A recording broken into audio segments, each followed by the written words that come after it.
Ici, Moscou. Gros plan sur l'Afrique. Notre observateur Igor Yazin vous invite aujourd'hui à écouter son sujet La fièvre Ebola et le business pharmaceutique mondial.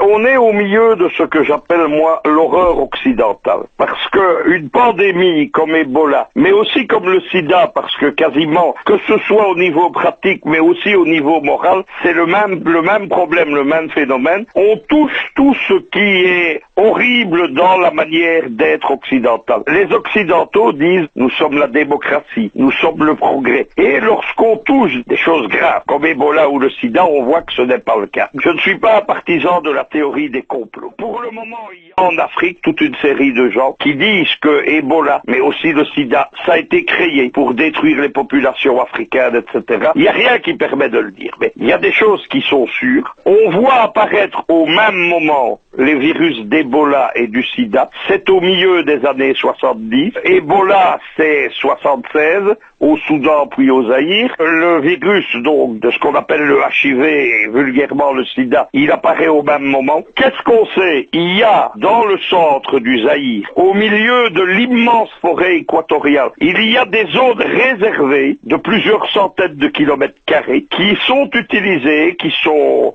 loués ou achetés, on ne le sait pas très bien, mais par des firmes qui font de la recherche sur toute une série d'armes militaires, c'est-à-dire des missiles, mais aussi des armes biologiques. Il y a notamment, on le sait, des firmes allemandes, il y a des firmes israéliennes. Et donc, il est quand même curieux de voir que ces grandes pandémies apparaissent dans ces zones qui sont des zones grises sur la carte du monde. La deuxième chose, qu'est-ce qu'on doit savoir du virus? Ce sont des maladies, ce sont des virus qui ont muté des animaux à l'homme. Il y a beaucoup de médecins, beaucoup de scientifiques qui n'ont pas hésité à dire, il y a 10 ou 15 ans, curieusement on n'entend plus parler de ces gens, mais que la seule possibilité de faire muter un virus de l'animal à l'homme, c'était de le faire en laboratoire. Maintenant, le reste, ce sont des questions. Il faut simplement se demander où est la moralité occidentale lorsque l'on va au cœur de l'Afrique faire des recherches sur ce que j'appelle des saletés, sur des armes qui sont horribles. Deuxième chose, derrière ça, il y a évidemment, derrière la maladie elle-même, que ce soit le sida, que ce soit Ebola, que ce soit certaines autres maladies très rares, moins connues, il y a une industrie pharmaceutique occidentale. Qu'est-ce qu'on peut dire là,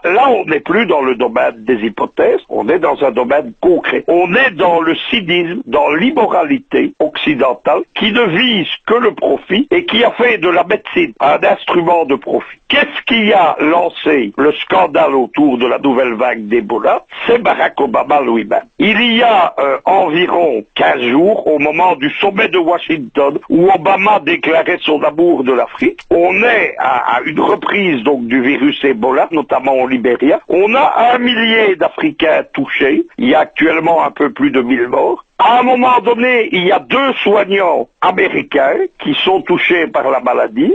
Subitement, au lieu de les laisser mourir, parce que c'est bien de ça qu'il s'agit, comme les Africains, on les évacue aux États-Unis, où on découvre qu'existe vaccin à l'état de projet bêta, c'est-à-dire à l'état de recherche, mais il existe. On l'administre à ces 2 soignants, eux ne meurent pas. Le Libéria, la Croix-Rouge africaine demande que l'on donne le vaccin pour soigner les 1000 autres Africains.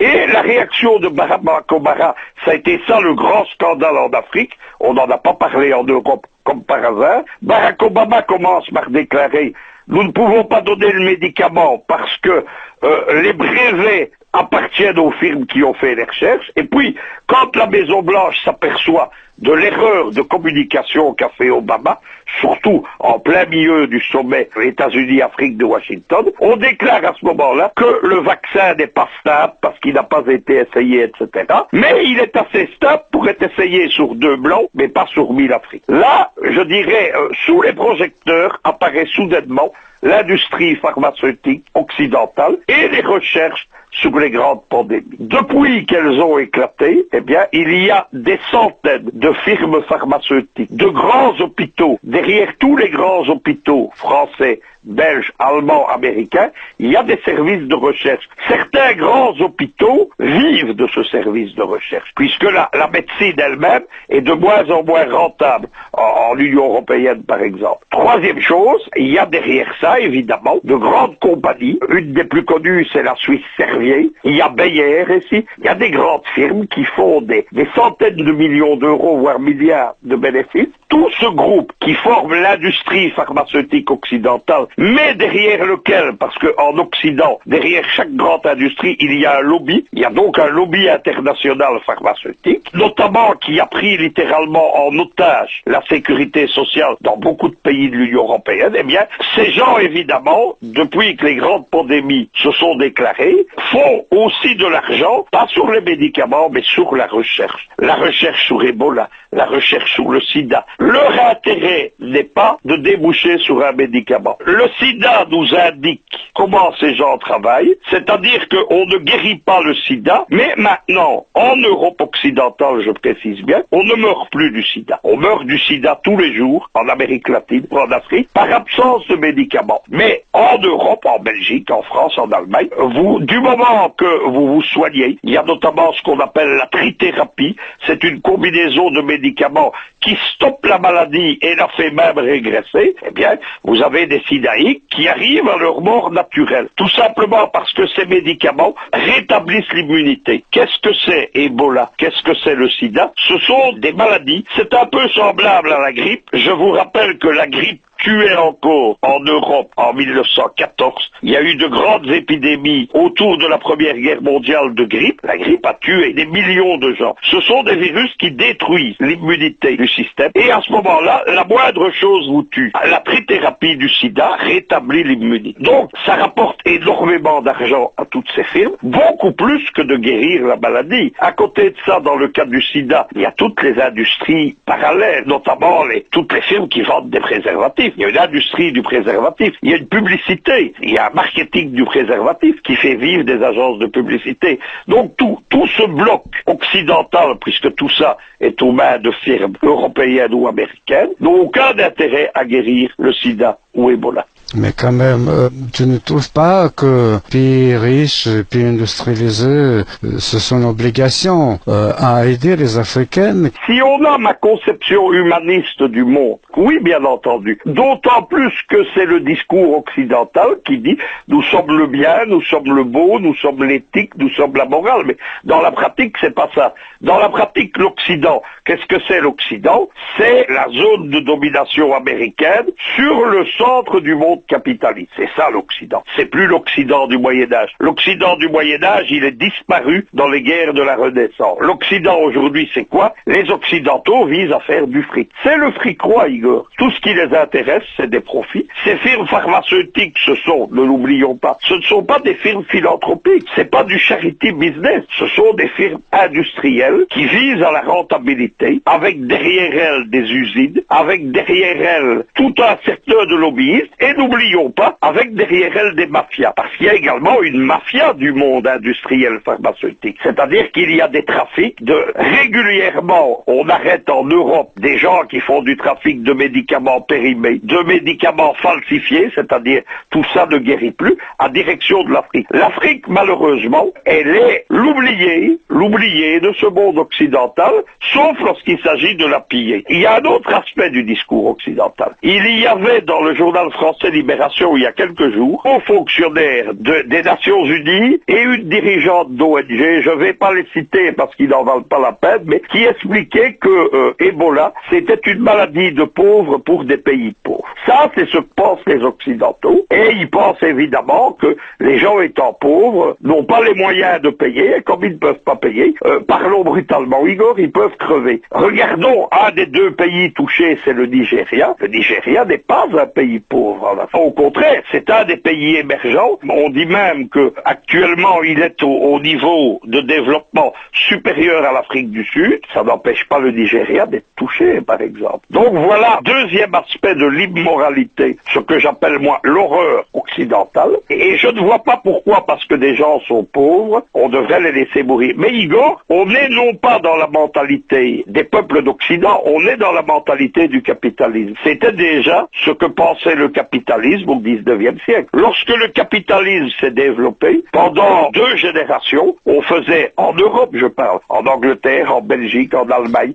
en France, on faisait travailler des enfants de 4-5 ans dans les mines, dans les usines. Ça n'a pas changé. On fait encore actuellement en Asie, on fait encore travailler des enfants. À la production, par exemple, la fameuse firme Nike a été prise, c'était des enfants dans des pays asiatiques qui terminaient les chaussures. C'est ça le capitalisme. Et dans cette mentalité, évidemment, les populations n'existent que comme statistiques et elles n'existent que comme, comment pourrais-je dire, comme matière première. Lorsque le capitalisme s'est développé, la matière première au départ c'était le charbon. Toutes les grandes industries européennes se sont faites sur le charbon, mais la seconde matière première, et elle était considérée comme telle, il faut relire Marx. Marx avait raison dans sa critique à l'époque. L'homme est une marchandise. Et c'est encore la vision qu'a actuellement la globalisation capitaliste de type américain, et c'est encore la vision qu'a l'industrie capitaliste et la finance capitaliste. Mais on est dans un monde qui pour moi n'est plus acceptable, Igor. Parce que si on accepte ça, où va-t-on aller? Maintenant, il y a une troisième chose. Il y a également un volet qui est un volet idéologique, c'est-à-dire qu'il y a dans différents pays d'Europe occidentale et dans différents pays, notamment aux États-Unis et au Canada, il y a des gens qui sont liés au monde des néoconservateurs et qui sont liés à une mauvaise vision de la religion chrétienne, qui pensent que des virus comme Ebola ou le sida sont une espèce de punition divine qui de toute façon vise des populations qui sont trop nombreuses. Il y a eu un scandale il y a quelques mois en France. C'est un homme politique, c'est Jean-Marie Le Pen, et on lui a posé la question que pensez-vous de la surpopulation en Afrique, puisque l'Occident dit qu'il y a trop de population en Afrique. Je vous dis tout de suite que ce n'est pas mon avis. Et Le Pen a dit, c'est très cynique, il a dit Monseigneur Ebola devrait régler le problème dans les 20 années à venir. Il y a des gens qui pensent comme ça au gouvernement américain, notamment les gens qui entouraient George Bush, des gens comme Dick Cheney, etc. Et là, on est dans un troisième volet, de nouveau, où la population africaine n'a pas de valeur humaine. Mais j'ajoute quelque chose, pour ces gens-là, si un jour ils jugent qu'il y a trop de population en Europe, la population européenne n'aura pas plus de valeur, comme elle n'en avait pas au 19e siècle. Dieu nous protège, hein. Dieu nous protège, Dieu, le diable ou le Dieu des athées, mais il faut évidemment, la première chose qu'il faut faire, Hugo, il faut dénoncer, moi c'est ce que je fais inlassablement, il faut expliquer ça aux gens, il faut expliquer ce qui vit, parce que tout le monde a entendu parler d'Ebola, on voit Ebola ou le sida un peu comme une espèce de malédiction, comme quelque chose qu'on ne sait pas maîtriser, ce n'est pas vrai. Ma conviction profonde, lorsqu'on connaît le degré de développement précisément de la recherche en biologie, en pharmacie, etc., moi je pense qu'on peut très rapidement trouver la guérison de ces grandes maladies, d'autant plus que ces firmes sont rivales. Imaginons une synergie de tous ces grands laboratoires.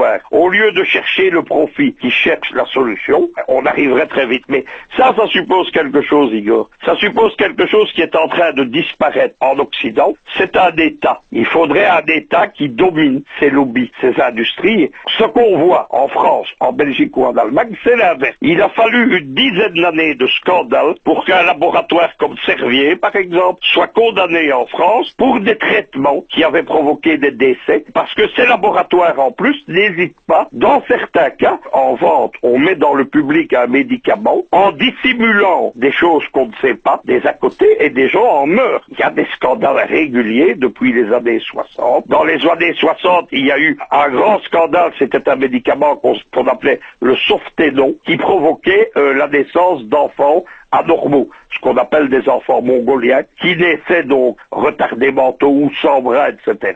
Ça a été le premier grand scandale de l'industrie pharmaceutique. Depuis, il y en a quasiment chaque décennie. Le problème, c'est qu'ils ont de l'argent, des avocats, des complicités. C'est que à tous ces firmes sont liés les hommes politiques, et donc on ne se presse pas à les condamner. Je vais vous donner un dernier exemple, Igor, pour comprendre. Eh bien, il y a eu un grand scandale à un moment donné sur le second type de grippe, ce qu'on appelait la grippe mutante il y a quelques années. La France avait acheté pour des dizaines de millions d'euros de vaccins inutiles. Eh bien, la ministre en charge de la santé, elle, c'était une pharmacienne et elle venait directement de l'industrie pharmaceutique. Voilà ce qu'est le lobby pharmaceutique.